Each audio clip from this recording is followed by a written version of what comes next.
Hello everyone. So I don't know if you've been following my video series where I pointed out the topics missing from Mike Chappell's CISSP study guide and also the other two big books on the market. But when I contacted ISC2 about it, they were the ones who actually replied. And I have some other videos on that if you're interested, but their latest reply to me was a really strange one. Basically, ISC2 asked me to submit an errata for Mike Chappell's book.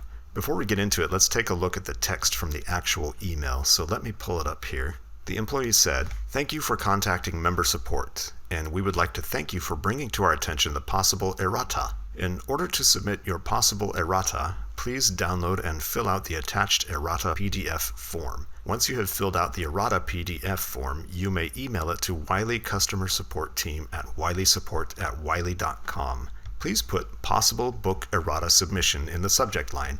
You may also find the errata form here, and there's a link. Thank you for giving us the opportunity to service your ISC2 needs. Please do not reply to this email. If there's anything additional that we can assist you with, please send a new email to member support, and a member of our customer experience team will be happy to assist you." So first of all, why would I submit an errata to this book? An errata indicates that there's a mistake or a correction that needs to be made.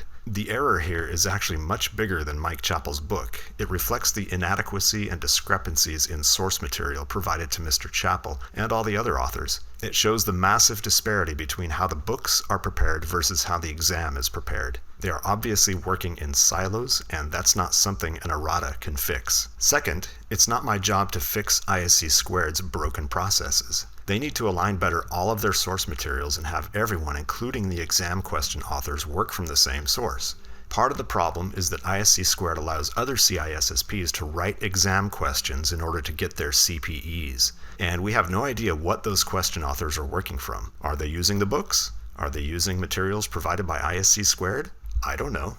My third and final thought is that it was brought to my attention that this silo work, in other words, the exam writers not talking to the book authors, is actually some type of requirement they need to meet in order to maintain their ANSI certification status. My whole point in doing these videos was to try and get to the bottom of why these books and question banks don't prepare us for the exam. And there are two key takeaways I learned during this whole process. Number one, the self-paced training is the common body of knowledge. It's the only official source, so use that instead of Mike Chappell or Sean Harris and others. I've heard from colleagues and members of our site that questions do come directly from that content, which illustrates my point about why words and definitions are so very important when it comes to the exam. Number two is that none of the question banks reflect the true difficulty level and style of questions on the exam. Ours comes very close, and that's what our members continually tell us, and we hope to keep it that way.